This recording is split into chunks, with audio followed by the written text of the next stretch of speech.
तेरी सूरत दी सेक के अंगीठी में आग होती है ना, तो उसको मैंने उस तपश लेके ना अखा को टकोर करना होता है, गरमैश देना। मेरे वेड़े दियां चुप्पां वल वेख के ते कावां नूं त्रेली आ। मेरे वेड़े दियां चुप्पां वल वेख के ते कावां नूं त्रेली आ। सानू जाच जदों खेडने दी आई खिडौणियां दे मुੱਲ वध।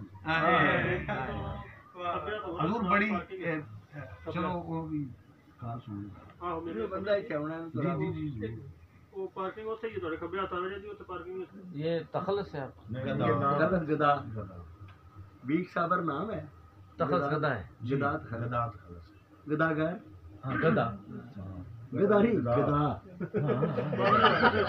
ठीक हो गया। गदा मांग मैलियां अखां धो ना लईए, सजना झटकू रो ना लईए। ਇੱਥੇ ਉਹਨੂੰ ਤੱਕਿਆ ਸੀ ਮੈਂ, ਇੱਥੇ ਉਹਨੂੰ ਤੱਕਿਆ ਸੀ ਮੈਂ, ਇੱਥੇ ਛੱਡ ਖਲੋ ਨਾ ਲਈਏ। ਅੱਛਾ ਇਹ ਮੁਕਰਰ ਮੈਲੀਆਂ ਅੱਖਾਂ ਧੋ ਨਾ ਲਈਏ, ਸਜਣਾ ਝਟਕੂ ਰੋ ਨਾ ਲਈਏ, ਇੱਥੇ ਉਹਨੂੰ ਤੱਕਿਆ ਸੀ ਮੈਂ, ਇੱਥੇ ਝੱਟ ਖਲੋ ਨਾ ਲਈਏ। ਵਾਹ ਵਾਹ ਇਹ ਬਹੁਤ ਸ਼ੇਰ ਤੁਹਾਨੂੰ ਸੁਣਾਇਆ।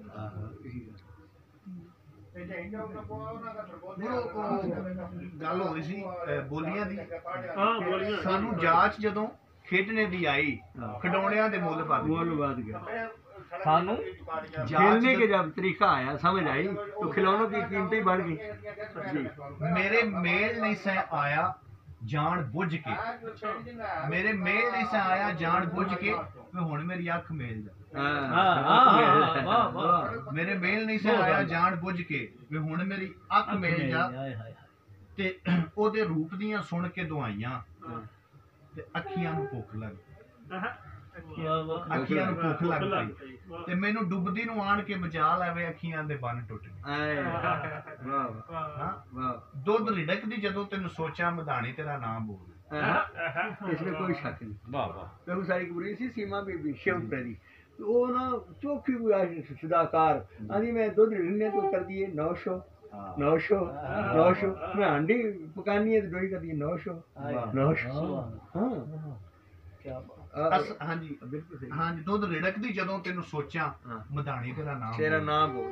हाँ असा प्रेम दी खोली है दुकान में धम्मी ना उधार कर। असा प्रेम दी खोली है दुकान में धम्मी ना उधार कर। जे मेरे मापिया ने लाड़ा जदों वेखिया ते कमियां दे लाग भुल गए। तेरी याद दे हंझुआं दी सिल नाल जिंदड़ी दी कंध बह गई। तेरी याद दे हंझुआं दी सिल नाल जिंदड़ी दी कंध बह गई। ते गोरे रंग ते गुलाबी बुल वेख के ते दुध च गुलाब जा। बहुत अच्छे।